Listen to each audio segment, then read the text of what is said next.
In this episode of Flight Training Australia, pilot orders coffee, gets tea. In-flight beverage mishap leaves passengers stirred up. Bird's eye view, seagull hitches a ride on a plane's wing and gives Ryanair CEO an idea.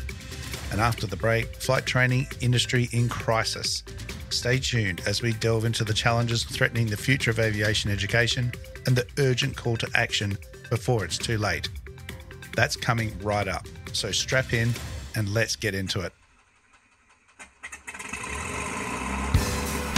Star 9000, 1013, Kilo 25. Coordinating aileron and rudder, bank, balance, bank pressure, rolling to 30 degrees. That's 30 degrees there. $3, runway 29, 1231. G'day everyone and welcome to episode 122 of the Flight Training Australia podcast. All around Australia and the world, this is the podcast all about flight training and flying in Australia and beyond. G'day. My name's Trent Robinson. I'm your host. Welcome to a very important episode. I'm going to get straight into it. Normally I have a bit of a chat, but we have got a lot to talk about. And whilst there's a little bit of lighthearted fun to begin with of this episode, the situation remains that could be a future newsreel line, headline that I can just see coming if we don't sort of stop and take a step back and have a look at things. And that's really what I want to talk about today. It's a topic that I've spoken about multiple times through countless discussions with pilots, instructors, and industry leaders and heads. It's become clear that we are facing a critical juncture in how we prepare the next generation of aviators. I've been vocal about the challenges we're encountering, from the quality of commercial graduates to the disconnect between training practices and real-world demands. But this isn't just about pointing out problems, it's about sparking meaningful conversations with each other through this podcast and driving change where it's needed most. So if you're a flight instructor, a CEO of a flight school, head of operations, flight examiner, anyone involved in shaping the future of aviation training, including CASA, this episode is for you. But it's also for you, the student and the student pilot, the graduate, the career pilot, anyone, because we all play a role. We all have a part to play in this. If we're going to do anything, we need to do it together. So let's get into the issues, explore their implications, what's going wrong, and most importantly, I'm going to try and propose some actionable solutions. By the end of this episode, my hope is that we'll not only raise awareness, but also ignite a passion for transformative change within our industry and maybe even save some lives. I've touched on this topic a lot in recent episodes, discussing the problems with flight training, the quality of commercial students that we're producing, and how it's affecting job performance. But the problem is much bigger than that. As I talk to pilot trainees, instructors, heads of operation, it's becoming clear to me where the problem lies and how we can go about fixing it. And the good thing is we can fix it. A lot of what I'm going to talk about is merely a shift in attitude, a bit of a change to a syllabus, virtually no cost other than a bit of time and effort. The thing of greatest concern for me is getting to the point where we can actually do something about this before it's too late. Do we really need to wait for another serious accident or fatality before we go, wow, maybe we should do something, when it's just been so very, very clear to myself and others that something preventative could have been done much, much sooner? I'm generally always talking to you, students, line pilots, as a broader audience. But this episode, I really am directly aiming it at the flight schools and CASA itself. So as I said, if you're one of these role players, please consider what I have to say. Take a moment to stop and review what you're doing. Us as an industry as a whole, and your own operation, and how you're doing things, and maybe you can just see some changes that can be made that will be for the benefit of our students and ultimately our industry's safety as a whole. because that has to be about that. How to start this episode has been one of my biggest struggles. I've put this off for weeks and weeks and weeks to give the foundation as to why and what I and others think are saying we need to go back and look at how things used to be, how things were once done. Now, this isn't about change. This isn't about a fear of change. I'm perfectly fine with change, especially if it's for the greater purpose and makes things better. But as with all things, a term that Cass has been bounced around several times, we have transitioned into the regs that are coming up on 10 years now. And a term that has been used quite a bit is unintended outcomes. There are a bunch of unintended outcomes that have arisen, and I feel, as a result of this transition to Part 61, but also unintended outcomes that have arisen through flight school's choice of training delivery, through how they run their syllabus, teach their instructors, their aircraft training platforms of choice, the experience instructors need and the standards that they are at, who are quite clearly the backbone of the whole flight training industry. When I did my training, it was based on the Dave VFR syllabus. Ironically, a syllabus that only really covered up to commercial training. Everything else had some details in the CEOs, but otherwise it wasn't really prescribed in the detail we have in the manual standards or the MOS today. It was based on the knowledge and experience in training delivery of the flight school, the chief flying instructor, the examiners, the senior instructors. Everyone kind of knew what the product needed to look like and what we needed to do to make a good student and make a good pilot. Now, don't get me wrong. There's still a range of quality training schools and some were better than others and all that sort of thing. But overall, I still believe that the standard was better. And it's interesting that during a time where what to do wasn't quite as detailed as it is now, it was to a higher standard. The things I did in my training, and I know others did in other parts of Australia, was better. Life, I guess, in a way, was much easier too. And I'm not talking about back in the 40s and 50s. I'm talking about the 90s and early 2000s. We didn't live in such a litigious age. We weren't scared of getting sued or insurance not paying out or CASA coming after us. And nor do I feel the CASA is coming after us now either. But the others are certainly relevant. We didn't do stupid things, but we did what needed to be done and flew the aircraft within the aircraft limits, within the student limits, and the level of training that they'd received to at that point. We didn't have minimum hours goals to set. We didn't have vet fee loan payment schedules that we had to make every lesson count. Aeroplanes that were fragile and couldn't land on various landing surfaces and instructors who were afraid of clouds.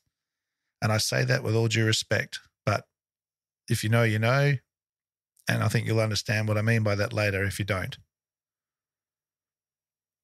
Scroll forward to now, present day, it would appear flight schools are more concerned with minimum hour delivery, producing fair weather pilots at solid bitumen runway airports. A bit too much cloud in the sky, a bit too much wind, just a bit too much hassle, too much grass, too much dirt on the runway, too many trees, power lines, or other vegetation are just completely avoided. All in the name of avoiding insurance claims and litigation. We have aeroplanes being used in flight training, which are fantastic aeroplanes in their own right. But are they the best suited aeroplane? Are we getting too far ahead of ourselves when the industry in Australia is not set up for direct entry into regional or airline environments for the most part, bar a few cadet programs that currently exist? Why are some schools so hell-bent on this? I'm sure most of you by now have picked up the common trend that we have not had much success with graduates up here in the top end and throughout industry. Now, I don't mean everybody, but the percentage that are struggling, the percentage that are failing and not getting through and ending up with no job at all, or the percentage that are requiring so much more time and effort put into them than ever before is drastically increasing. And this is not an exaggeration. And this isn't just here in GA, but right the way through. as I've mentioned before, I'm in a very unique position to sample the standards of commercial graduates from all over Australia. I get to talk regularly to the HOFOs or the heads of flying operations up here in the top end, various operators throughout Australia, from Tasmania, Perth, South Australia, all the way through to flight examiners, senior pilots, to airline check and training pilots. And the message is unified and clear. The commercial pilot we're producing now is not the same we once were. Now, does that mean our students are dangerous? Does that mean Australian aviation standards are failing or falling? Well, yes and no. And it depends largely on that pilot's own awareness of their individual strengths and weaknesses and capabilities. Pilots of natural ability will tend to shine through, but the average student, the one whose flying comes a little bit less naturally, that needs a little bit more work and effort put into them, are not getting it and are getting let through the system at a lower standard and then a lower standard again and again, to the point where we're now flying with commercial pilots who I personally am highly concerned about trying to even pass a private pilot flight test, let alone be employable. How can this possibly be? And the real kicker is it's not even their fault. It's not that they're stupid. It's not that they're incapable. It's that us as a training industry are letting them down. We need to do better. So when I say the standards are falling, what do I mean? What's making me and others say this? A lot of pilots now are doing line training events where once they've completed an initial check ride or new aircraft endorsement, let's call it, they'll typically do 10 to 15 hours for a first job type of job through ICAS, which is in command under supervision. This is to teach them line flying, meaning the company standard operating procedures, the flight route, information about how they deal with their passengers, the loading of cargo, who they might have to deal with at other airports, what the gate codes are, and all that sort of thing. And then they get and go check to line, meaning they operate single pilot as originally intended and capable of handling the job at hand. Unfortunately, however, though, this ICAS training is more and more now becoming more like basic flight training and trying to teach basic concepts which a CPL holder should know, irrespective of where they learnt. How to fly straight and level, hold a heading, lodge a flight plan, planning and managing their fuel, weight and balance, basic navigation, all the things that should have been done in private training, let alone commercial training. And we haven't even got to instrument rating. This is experienced across the board, right up to airlines and regional operators. And it's things like IFR standards that aren't even being seen till later on because they're not used till later on in their job career that are then being detected as completely inadequate and insufficient. And it's not because it's been a couple of years since they originally did it. So I think it's fair to say that there is a serious issue here. And raises the first point. Why are commercial graduates not coming through at a good standard for basic general handling and operational knowledge? Now, before I go any further, this is by no means a complete, thorough assessment of the issues at hand. There's no investigating. I'm not recording statistics or anything like that. But there is more than enough evidence to support what I'm saying. I'm not going to say that I know everything, and I'm not going to say I have all the answers, but I think I have a few. This needs to be discussed on a far greater platform for training operations and commercial operators to help identify these issues. And I'll talk more on that a bit later. One contributing factor that I can absolutely say with certainty is that there's a very large disconnect between training operators and commercial operators. There are many instructors who, through no fault of their own, and I've touched on this multiple times, but have never done commercial operations before. Some of those instructors go on to become head of operations or WHOs, and this lack of knowledge and awareness or understanding continues. Does this make them bad pilots, bad heads of operations, bad instructors? Absolutely not. But I would pose this question. How can you possibly create a product without knowing what it is your consumer actually needs? If you're going to make a product that sells, does it matter that you first need to know what it needs to do, how strong it needs to be, what it should be made out of, how long does it need to last, what support or repair systems are in place for that particular product to be used and operate? Flight training is no different. Right now, we are producing a product based on a generic syllabus with not much regard for what it actually needs to be. What they, a human being, the commercial pilot, needs to be able to do in employment, in industry. And whilst the syllabus is outcomes-based and completely open to be delivered in so many different unique ways that allows everybody to kind of do their own thing still, I feel it is now just really becoming a bunch of standards that need to be ticked off in the most simplest form as soon as humanly possible and out the door. And there we have the sausage factory. When I and others with my background teach, it's based on commercial operations that I have done and witnessed throughout my career, which is quite varied. Some may think I'm just an instructor and that's all I've done. I've been doing charter since my very first job, from joy flights to passenger transport, aerial survey and photography, aerial baiting, aircraft ferrying across Australia, aeromedical, just to name a few, and now the Mallard. I have all that knowledge to base what I do and how I train students and in some form tailor it to the particular student's current job desires. How I train a private pilot to someone aiming at the airlines or moving into GA will vary. And I have the luxury of being able to do that. A junior instructor, however, or a career instructor who's not had these opportunities, even if they've got a few years under the belt, are going to have to base everything on stories, rumors, and some interactions with others. But it will lack. They could have fantastic ideas and things to do, but sometimes they're limited by the way the school says they have to do it and the way they conduct themselves. And this is a huge shame.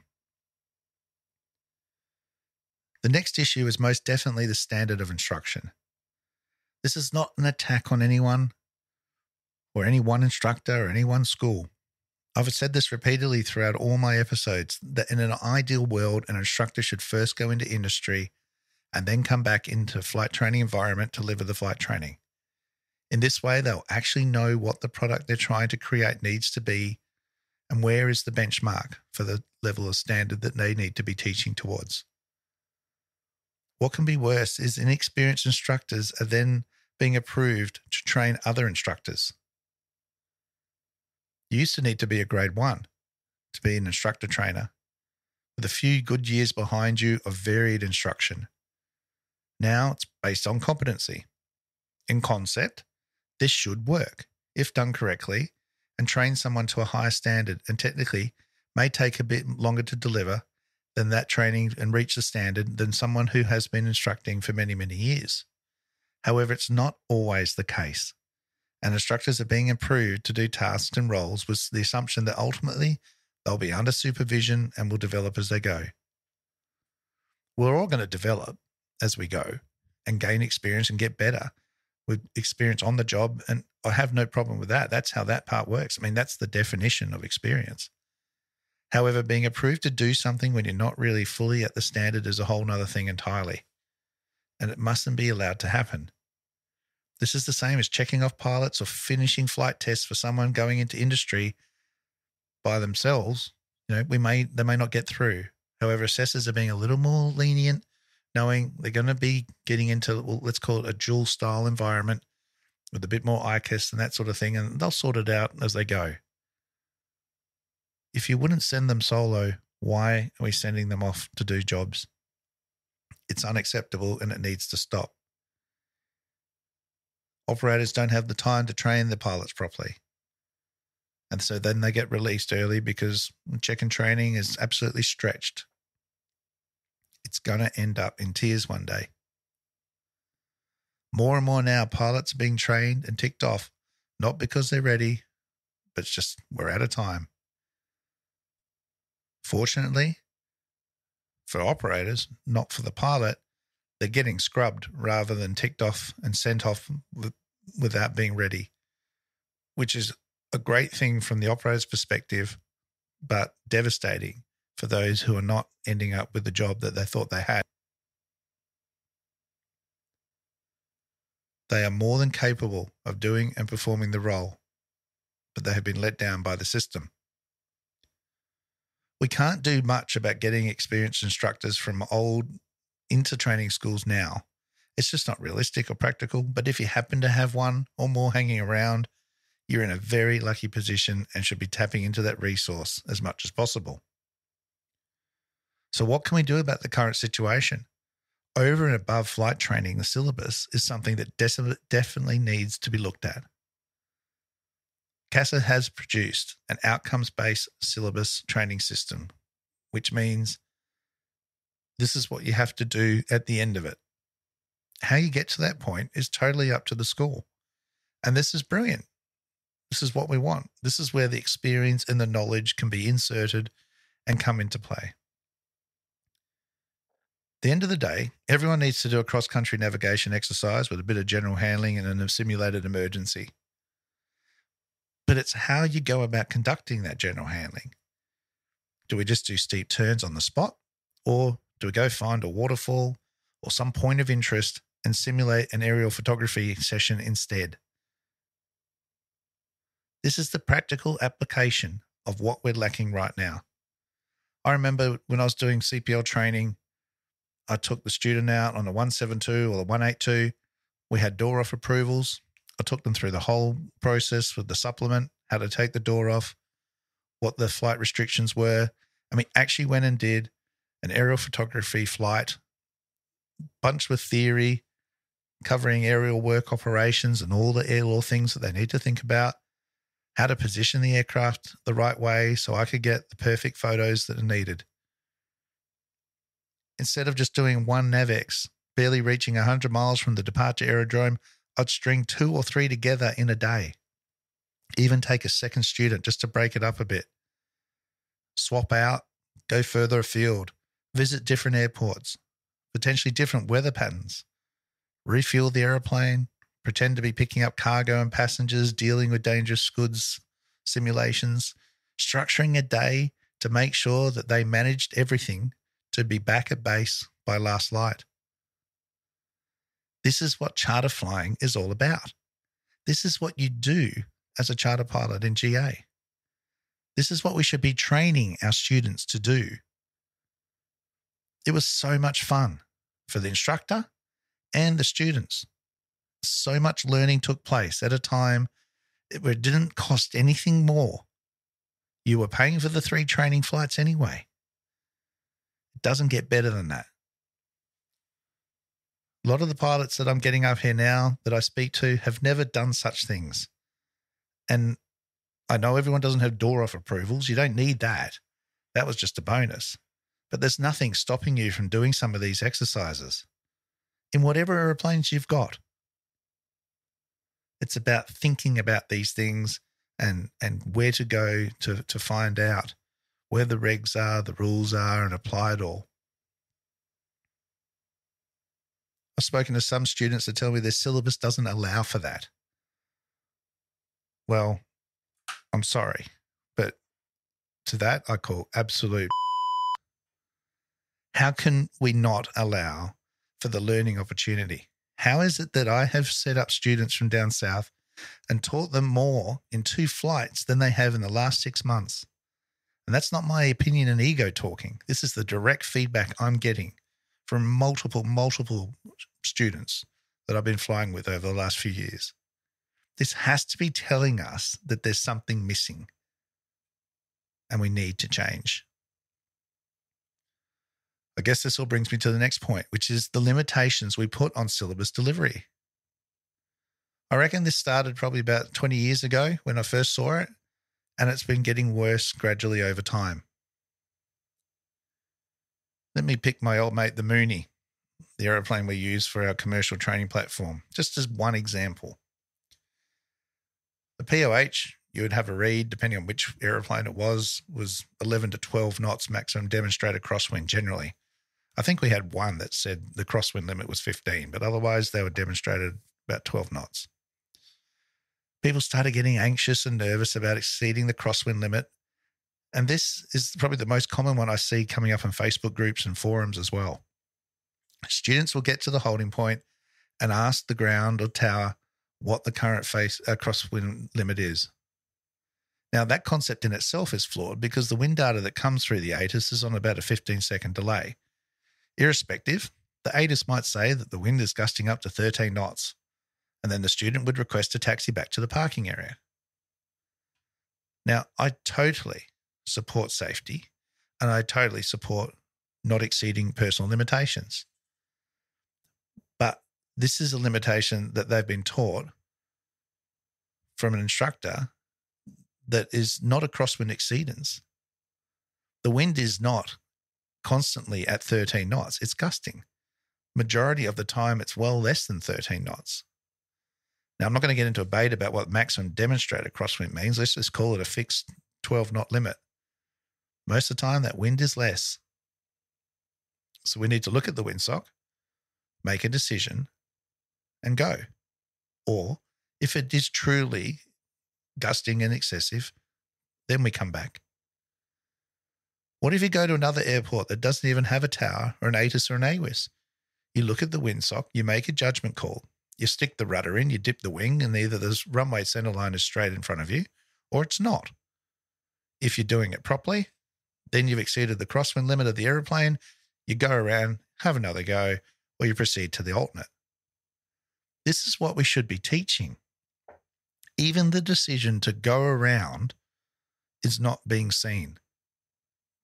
And the reason, I think, is because there's no instructor sitting there telling them to do it.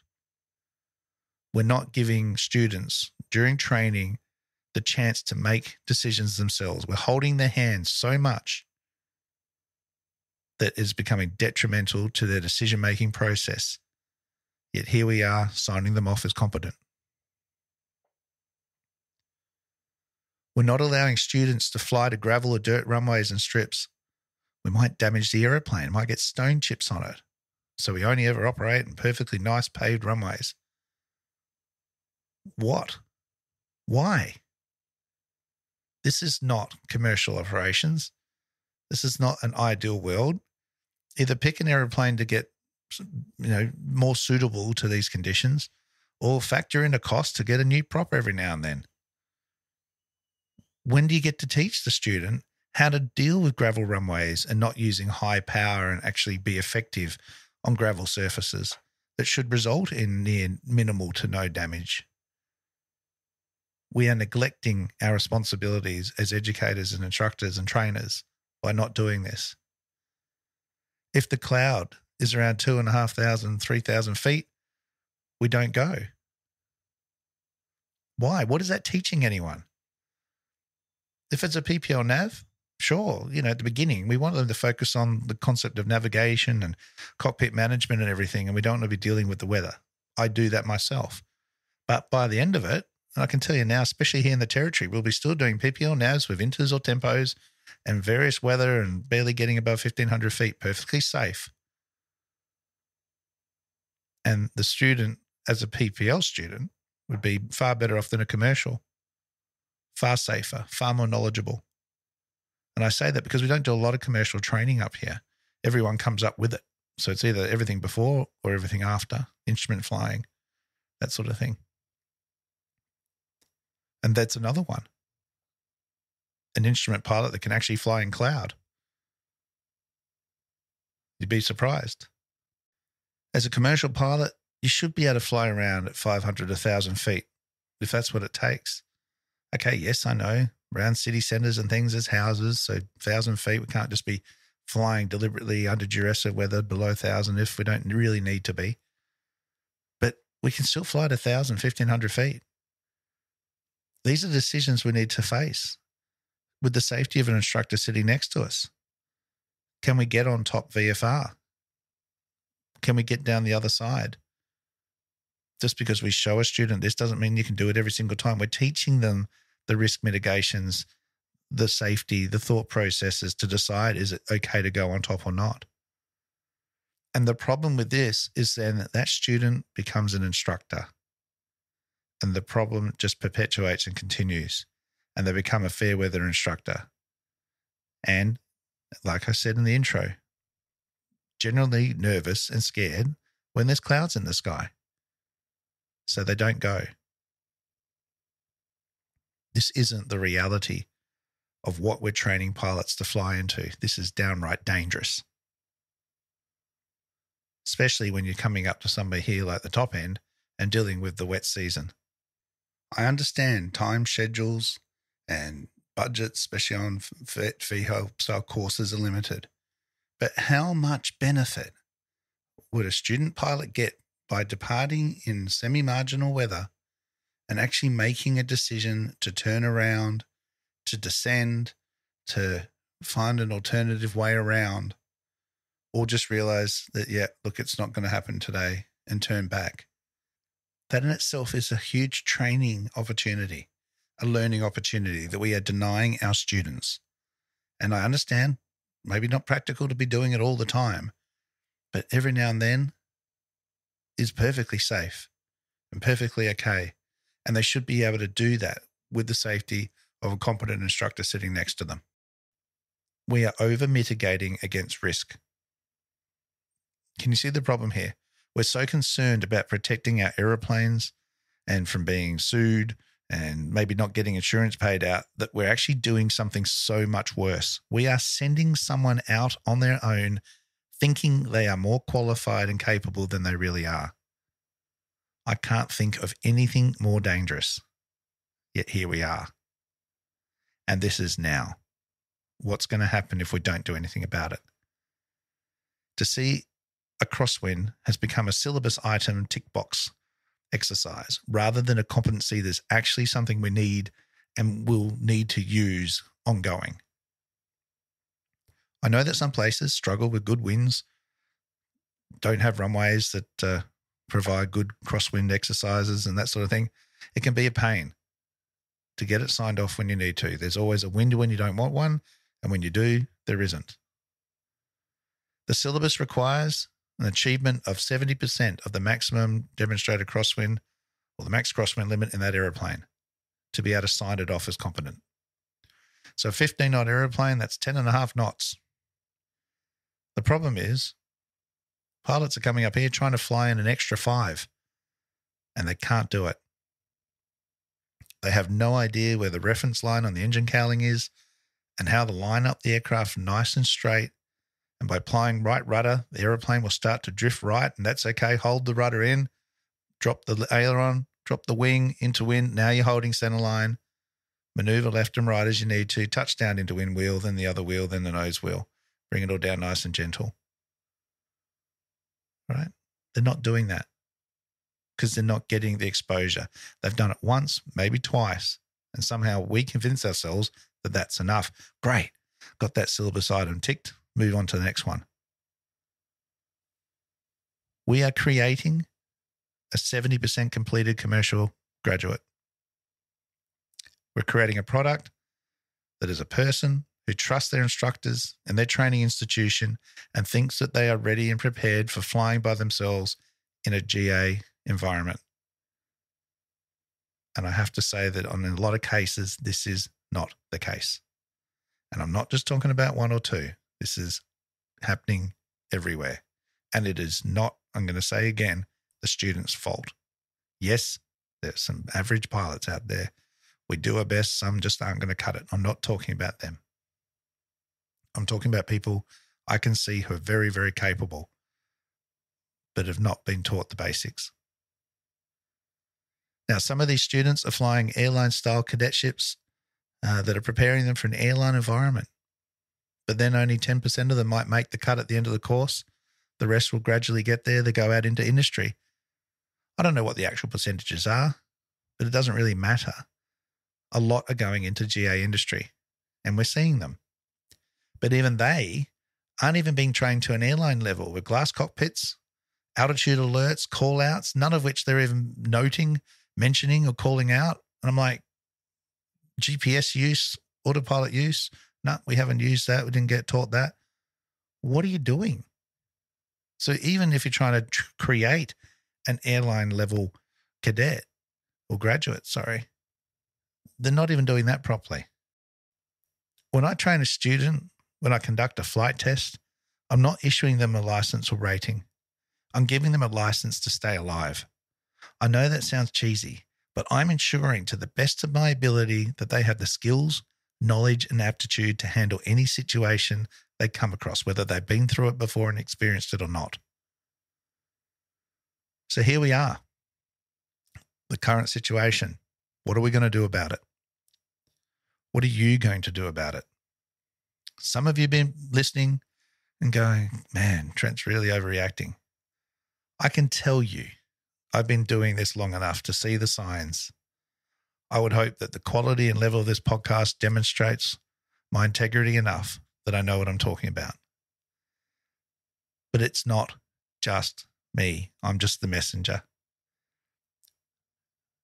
HOFOs, HOTACs, throughout industry, from first job to second job to airline to care flight, RFDS, aeromedical, corporate jet, all that stuff in the middle, they're saying the same things.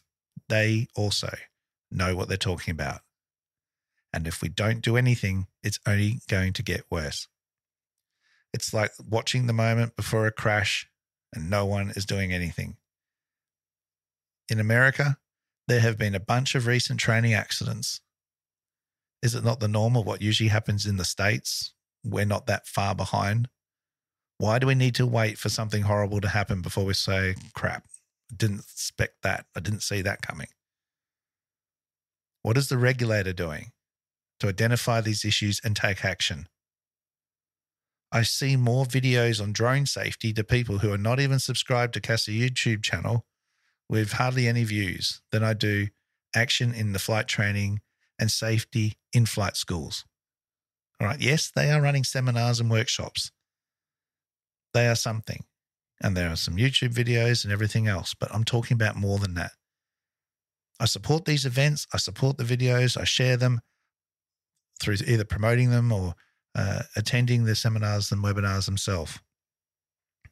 But where are all the dollars being spent? Do we have enough boots on the ground? Are we doing enough? Many years ago, and there still is, there's the Safe Skies Conference, where all from industry gathered to discuss all things aviation. At the time, we were chief flying instructors, and we attended the opening ceremony, but then we went in a separate room to all the other members of industry, and we gathered to share stories, discuss training issues, and realized we were not alone, experiencing the same issues. Just about all the CASA FOIs from all over Australia were there. We got to know each other. We established relationships. We worked together. We shared flight test results. We knew the common errors and all the problems that were the common fail items of flight tests, etc. We don't do that anymore. Safe Skies is still running. Next event is October 16, 17 in Canberra. CASA, if you're listening, get these crucial workshops back up and running. Get industry back connected with each other. We can do it online. It's affordable for everyone. It just costs a day or two of their time. All right. In person, I think still better. There is an expense, flights, accommodation, everything else. But one I'm willing to personally fund if it's for the betterment of our industry and can go towards saving lives. In the meantime, there's another option, which some in industry are taking action on their own and setting up and running themselves. I'm going to discuss all that next episode. I appreciate you listening.